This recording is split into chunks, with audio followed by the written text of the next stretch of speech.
Hey everyone. First of all, wishing you all a happy new year from the heart. My name is Aaron, and I'm from a small, quiet village in eastern India. I won't disclose the name of the village to respect the privacy of the people involved. Currently, I'm a student at an industrial training school in a nearby town. Over the last few months, I've been obsessed, not just curious with stories about the supernatural. Maybe it's an escape, maybe something else.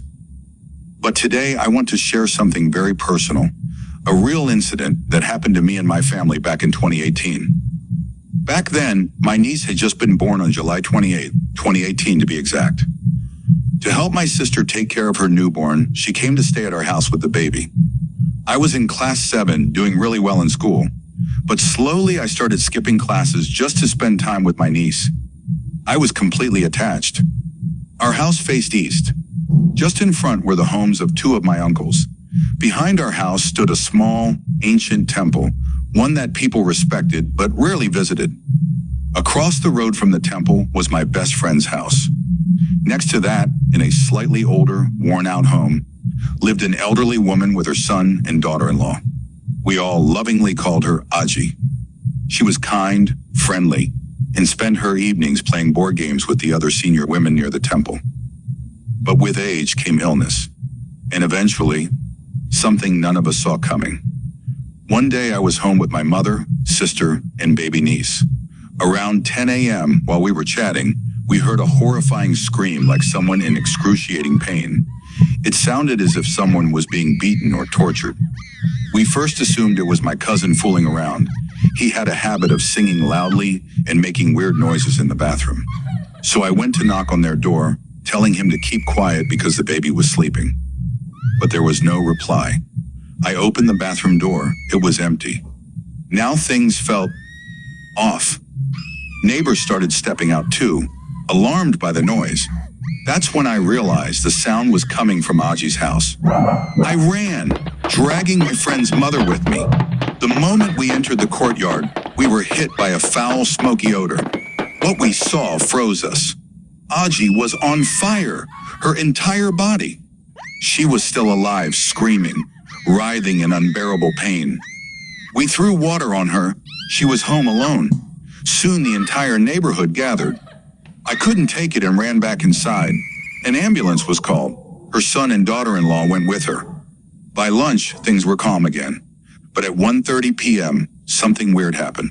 While we were eating, 2 heavy metal folding chairs leaned against the wall, suddenly collapsed, right on my sister. She screamed in pain. Thankfully, it wasn't serious, but something wasn't right. That evening, we waited for news. Around 6 p.m., the call came. A flock of crows flew overhead as if they knew. The news confirmed our worst fear. Aji didn't survive. The post-mortem said it was. Her body arrived that evening. I didn't step out. Many went with her son for the cremation. Later that night, I was alone in my room. My mom, sister, and niece were in the next one. Suddenly, I heard loud banging on the window facing the back of the temple. It was as if someone or something was furiously trying to get in. I ran into the other room, pretending to check on the baby. I didn't tell them what I heard. The air inside our home began to feel unusually cold. Dad came back home that night. He and I slept in my room, the others in the next. At around 2 a.m., I woke up to see Mom crying, carrying the baby into our room. She said that while they were sleeping, the ceiling fan above the baby's bed suddenly fell. Miraculously, it landed on a pillow near the baby's feet. The fan blade slightly cut her forehead, not fatal, but terrifying. That was the second sign, and I started to feel it something wasn't right. I kept thinking Aji trying to tell us something. I couldn't sleep. Suddenly, I looked toward the window and I saw it. A shadow, black, human-shaped, still, watching. I knew it was her. I folded my hands. I mentally apologized.